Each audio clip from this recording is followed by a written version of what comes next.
3월 학력평가 고3 화법 지문부터 살펴보도록 할 텐데요. 화법 지문은 당연 제시되어 있고요.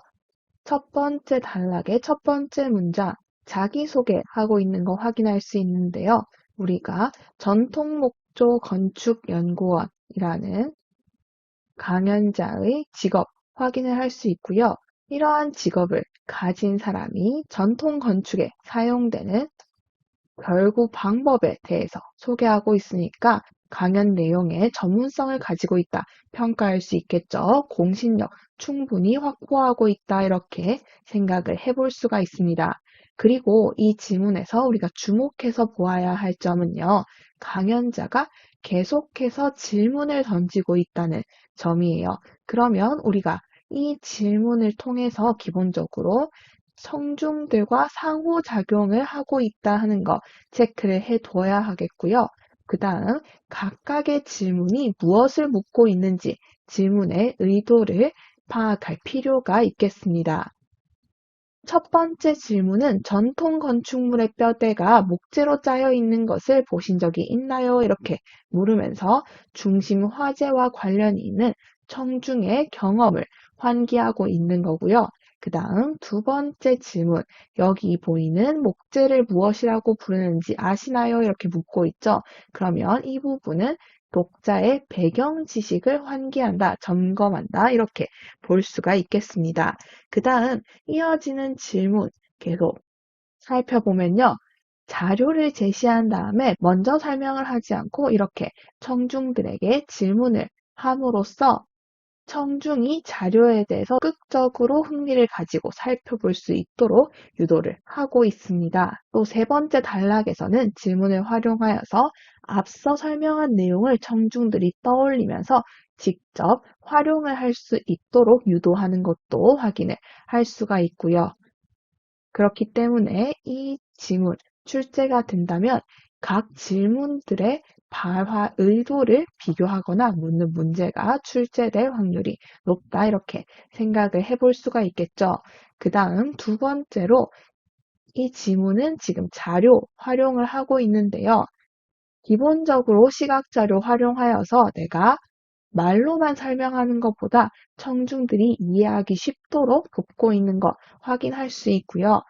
좀 더 주목해 보아야 할 점, 첫 번째 단락에서 준비해온 자료를 먼저 다 제시를 하고 있어요. 화면에 3개의 자료가 있습니다 하는 단락을 통해서 우리가 2, 3, 4문단에서 활용하고 있는 자료를 1문단에서 먼저 다 보여주었다 하는 점을 알 수 있습니다. 그러면 이것도 이 지문의 특징이다 생각을 해볼 수가 있겠죠. 그 다음 강연 내용은 결구 방법에 대해서 소개하고 있는데요. 결구 방법을 크게 이음과 맞춤으로 구분하고 있어요. 그러면 분류의 내용 설명 방법 사용이 되었다 알 수 있고요. 그 다음 내용을 설명할 때 이음은 이러한 방향인데 이음과 달리 맞춤은 이러한 방법이다. 이렇게 설명을 하고 있죠.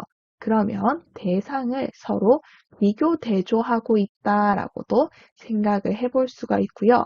특히 맞춤의 경우에는 이음과 맞춤을 비교하고 있기도 하지만 맞춤 내에서도 장부 맞춤과 반턱 맞춤의 방법을 서로 비교하여서 설명하고 있다 하는 점도 정리를 해두면 좋을 것 같습니다. 그 다음 경복궁 긍정전 예시를 들어서 앞서 설명한 내용들 실제로 확인하는 것 알 수가 있고요.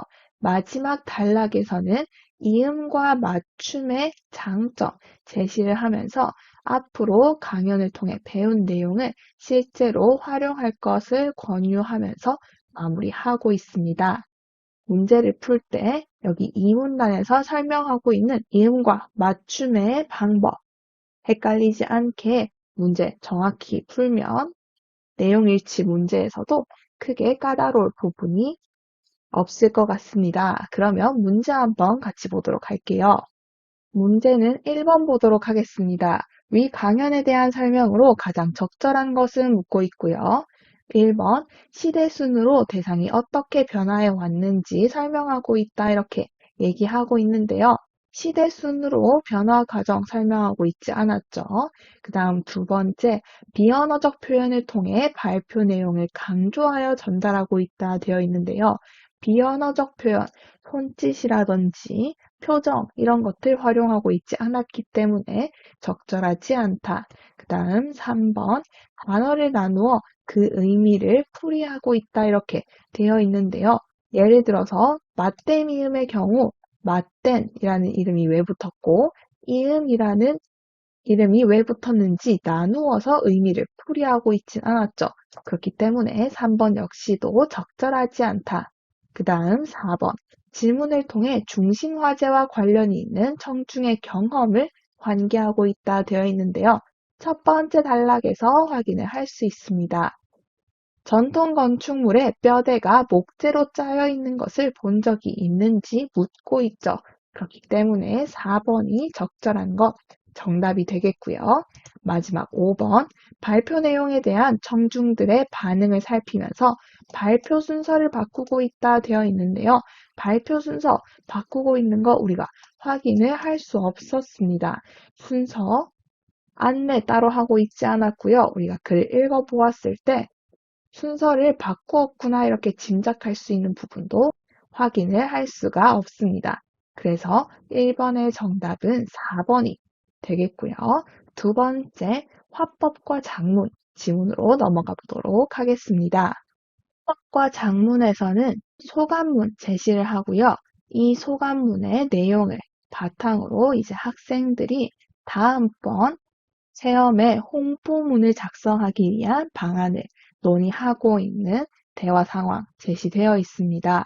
그러면 소감문부터 살펴볼 텐데요.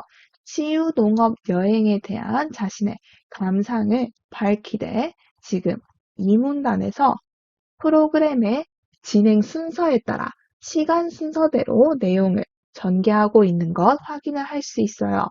그러면 우리가 기본적으로 어떠한 프로그램 진행을 하였는지, 그리고 각 프로그램의 내용은 무엇인지, 그에 대한 필자의 감상은 무엇인지 묻는 문제 출제가 될 수 있겠죠. 그 다음, 감상을 제시할 때 어떠한 내용들을 언급하고 있는지, 어떠한 전략들을 활용하고 있는지도 우리가 살펴볼 필요가 있습니다. 예를 들어서 이 문단에서는 의태어, 토닥토닥 하는 표현 활용하여서 자신의 느낌, 감상 전달하고 있는 것 확인을 할 수 있고요. 그 다음 3문단에서는 행사를 주최한 학생회에 대한 감사 인사를 드러내는 것 확인을 할 수 있습니다. 이 부분도 특이한 점이기 때문에 확인을 해두면 좋을 것 같아요. 그 다음 우리가 나 지문을 읽으면서도 이야기를 할 테지만 여기 이 문단에서는 주목해야 할 점이 프로그램에 대한 자신의 감상을 드러내고 있을 뿐만 아니라 프로그램과 관련하여서 어떤 점이 아쉬웠는지 그리고 개선할 점이 무엇인지 제시하고 있는 것도 확인을 할 수 있습니다. 그러면 이러한 내용들 당연히 우리가 이어지는 나 문단에서 언급하겠구나 하는 거 생각할 수 있겠죠. 그래서 글을 읽을 때 이 부분 체크를 해두면 나중에 나 지문과 비교하면서 읽을 때 문제를 조금 더 빨리 풀 수 있겠구나 하는 것도 생각을 해볼 수가 있습니다. 그 다음 나 지문으로 넘어오면요. 학생 1회 말을 통해서 대화 맥락 확인을 할 수 있고요. 홍보하는 글을 쓰기로 한 거니까 우리가 대화를 읽으면서 그래, 이러한 내용 넣기로 했구나 하는 것들은 표시를 해 놓는 게 좋겠죠. 먼저 학생 2의 말을 통해서 글의 장문 방향 확인을 할 수 있고요. 그 다음 이어지는 내용을 통해서 구체적으로 어떠한 내용들을 넣기로 했는지 확인을 할 수가 있습니다. 그 다음 학생들의 대화에서 학생들의 발화 의도 혹은 대화의 흐름 묻는 문제에 많이 출제가 되죠. 대화의 흐름을 묻는 문제는 우리가 이 부분 출제될 가능성이 높겠다 하는 것도 생각을 해볼 수가 있습니다. 여기에서는 학생 3이 학생회가 여행을 준비하는데 많은 노력을 기울였다는 점과 설문조사에서도 만족도가 높게 나왔다는 점을 모두 언급하자 이렇게 의견을 제시했는데요. 학생 2가 그와 관련하여서 이 부분은 좋지만 이 부분은 별로야. 동의하는 부분과 동의하지 않는 부분을 구별해서 밝히는 것 확인할 수 있고요. 학생 1이 그와 관련해서 문제점 지적하고 대안을 제시하고 있는 것도 확인을 할 수 있습니다. 이 부분에 대한 분석 반드시 할 수 있어야 하고요. 그 다음 학생 1의 말에서 좀 주목할 만한 발화 내용이 있는데요. 앞서 학생 3이 언급한 말과 관련하여서 학생 1이 이렇게 하자는 말이지 이렇게 물으며 상대방의 발언 의도를 진술하면서 확인하는 것, 여기에서도 한번 찾을 수가 있고요. 또 이어지는 부분, 여기에서도 확인을 할 수 있습니다. 그러면 이 부분 대화에서 항상 확인할 수 있는 내용이 아니기 때문에 출제될 가능성이 있겠다 하는 것까지 정리를 해보고요. 문제 한번 풀어보도록 하겠습니다. 문제 1번 한번 보도록 할게요. 과외 학생이 사용한 글쓰기 방법에 대한 설명으로 가장 적절한 것은 되어 있는데요. 1번, 다양한 관점에서 대상을 평가하여 객관성을 유지하고 있다 되어 있는데 체험 활동과 관련하여서 다양한 관점에서 객관적으로 평가하고 있다 이렇게 보기는 좀 어려웠죠. 그렇기 때문에 적절하지 않다. 그 다음 2번 체험에 참가하기 전과 후 대상에 대한 인식이 어떻게 바뀌었는지 드러내고 있다 되어 있는데요. 소감문에서 흔히 볼 수 있는 내용이지만 우리가 이 지문에서는 확인을 할 수 없었기 때문에 적절하지 않다. 그 다음 3번 체험의 긍정적인 면과 함께 보완할 점을 제시하고 있다 되어 있는데 우리가 본문을 보면 특히 이 문단에서 잘 확인을 할 수가 있죠. 첫 번째 프로그램은 이러한 점 좋았는데 대신 산책에 주어진 시간이 너무 짧아서 아쉬움이 컸다와 같이 좋았던 점, 그리고 아쉬웠던 점 솔직하게 제시하고 있는 것 확인을 할 수 있었습니다. 그렇기 때문에 3번이 가장 적절한 것, 정답이다 이렇게 볼 수가 있겠네요. 그 다음 4번, 체험에 대한 다른 사람의 반응을 인용하여 생생하게 제시하고 있다 되어 있는데요. 우리가 본문에서 체험에 대한 다른 학생의 반응을 언급하고 있는 것은 확인할 수 있었어요. 친구들이 모두들 행복한 표정이었다 이렇게 얘기를 하고 있죠. 그런데 다른 사람들의 반응을 인용하고 있지는 않았습니다. 그냥 다른 사람이 어땠는지 언급만 간단하게 하고 있었죠. 그렇기 때문에 4번도 적절하지 않다. 마지막 5번, 다른 대상과의 비교를 통해 자신이 치유농업 여행을 택한 이유를 밝히고 있다 되어 있는데요. 다른 여행들 언급한 적 없었죠. 자신이 치유농업을 택한 이유는 밝히고 있었습니다. 홍보 문구를 보고 호기심이 생겼기 때문에 이 여행에 참가하게 되었다. 하지만 다른 여행이 어땠다 하는 내용들은 확인을 할 수 없기 때문에 5번이 적절하지 않은 선지가 되겠고요. 그러면 1번의 정답은 3번이 되겠다. 장문 지문으로 넘어오면요. 캠핑장에서의 안전사고에 관한 글에 해당하고요. 지역신문의 독자 기고란에 시를 그리구나 하는 것, 장문 상황을 통해서 파악을 할 수 있습니다. 그 다음 전체적인 내용을 먼저 살펴보면요. 문제 상황 제시하면서 이렇게 심각하다 하는 점을 언급한 다음 그 해결책을 제시하고 있다. 문제와 문제 해결 방안을 제시하고 있구나 하는 것 확인을 할 수 있습니다. 그 다음 각 문단을 보면서 구체적으로 어떠한 문제 상황을 다루고 있는지 한번 살펴볼게요. 지금 여가 활동으로 캠핑을 즐기는 사람들이 늘어나면서 캠핑장에서의 안전사고도 증가하고 있다. 이렇게 문제 상황 제시하고 있고요. 그 중에서도 화재와 일산화탄소 중독 사고 위의 심각성이 크기 때문에 화재와 일산화탄소 중독 사고에 유의해야 하는 것이 중요하다. 이렇게 이야기를 하고 있습니다. 그러면 우리가 이 부분을 통해서 캠핑장의 안전사고 중에서도 화재, 그리고 일산화탄소 중독 사고에 대해서 다루겠구나 하는 걸 확인할 수 있죠. 그 다음 이어지는 단락에서 이제 화재 다루고 일산화탄소 중독 사고 다루고 있는데요. 화재의 발생 원인 제시를 한 다음 구체적인 부연 설명 덧붙이고 있습니다.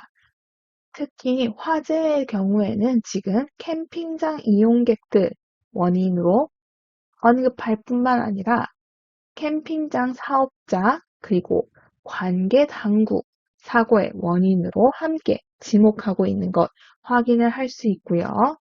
일산화탄소 중독 사고도 비슷한 구조로 진행되고 있지만 일산화탄소 중독 사고와 관련하여서는 구체적으로 그 위험성을 드러내고 있다 하는 것도 확인을 할 수 있습니다. 그러면 이러한 내용들, 문제에서 내용 확인 내기 좋겠죠. 캠핑장에서 어떠한 사고가 가장 많이 발생하는지, 그리고 화재와 일산화탄소 중독 사고 왜 발생하는지 이러한 것들 모를 수 있겠다 하는 거 생각을 해볼 수 있고요. 마지막 단락에서 이제 문제 상황을 해결하기 위해 어떻게 해야 하는지를 이용객, 사업자, 관계 당국의 측면으로 나누어서 제시하고 있는 것 확인을 할 수 있습니다. 그리고 문제에서 마지막 단락 비워놓고 여기 들어갈 내용 묻고 있었는데요.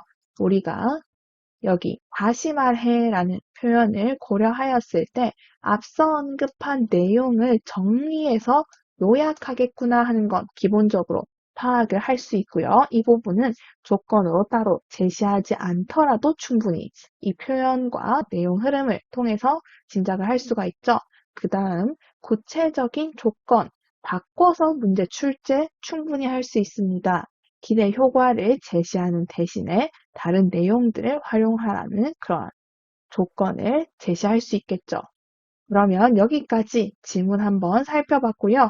마지막으로 작문 문제 하나 더 보고 마무리해 보도록 하겠습니다. 문제 1번, 초고에 대한 설명으로 가장 적절한 것은 묻고 있고요. 1번, 문제 상황에 대한 전문가의 의견을 인용하여 주장의 타당성을 높이고 있다 되어 있는데요. 문제 상황에 대한 전문가의 의견, 본문에서 확인을 할 수 없었기 때문에 1번, 적절하지 않다. 그 다음 2번, 구체적인 사례를 바탕으로 발생할 수 있는 피해를 제시하고 있다 되어 있는데요. 사례를 제시해서 이러한 피해가 발생했었다 얘기하고 있는 부분은 확인을 할 수 없었죠. 그렇기 때문에 2번도 적절하지 않다. 그 다음 3번, 문제 상황의 심각성을 드러내어 해결 필요성을 드러내고 있다 되어 있는데요. 문제 상황 얼마나 심각한지 우리가 2문단 그리고 3문단에서 제시하고 있는 것 확인할 수 있었습니다. 그 다음 이 2, 3문단에 이어서 이제 해결 방안을 제시하며 그렇기 때문에 우리가 이 문제를 꼭 해결해야 한다. 그리고 해결하기 위해서는 이렇게 해야 한다 하는 자신의 주장에 설득력을 높이고 있었죠. 그러면 3번이 가장 적절하다는 것을 알 수가 있습니다. 그 다음 4번, 묻고 답하는 방식을 활용하여 자신의 주장을 강조하고 있다 되어 있는데요. 본문에서 묻고 답하는 방식 활용하는 것 확인을 할 수 없었습니다. 그렇기 때문에 4번 적절하지 않다. 그 다음 마지막 5번 다양한 문제 해결 방안의 실현 가능성을 비교하고 있다 되어 있는데요. 문제 해결 방안 다양하게 각 주체별로 제시하고 있는 것 확인을 할 수 있었습니다. 이용객들은 이렇게 해야 한다. 사업자들은 이렇게 해야 한다. 관계 당국은 이렇게 해야 한다. 얘기를 하고 있었죠. 하지만 이러한 해결 방안의 실현 가능성을 비교하고 있지는 않았기 때문에 5번도 적절하지 않은 것 알 수가 있습니다. 그러면 1번의 정답은 3번이다 이렇게 정리할 수 있고요. 그러면 여기까지 고3, 3월 학력평가 화법과 작문 파트 함께 살펴보았고요. 모든 자료는 나무 아카데미 홈페이지에서 이용하실 수 있습니다. 채널을 구독하시면 더 많은 자료를 이용하실 수 있습니다. 감사합니다.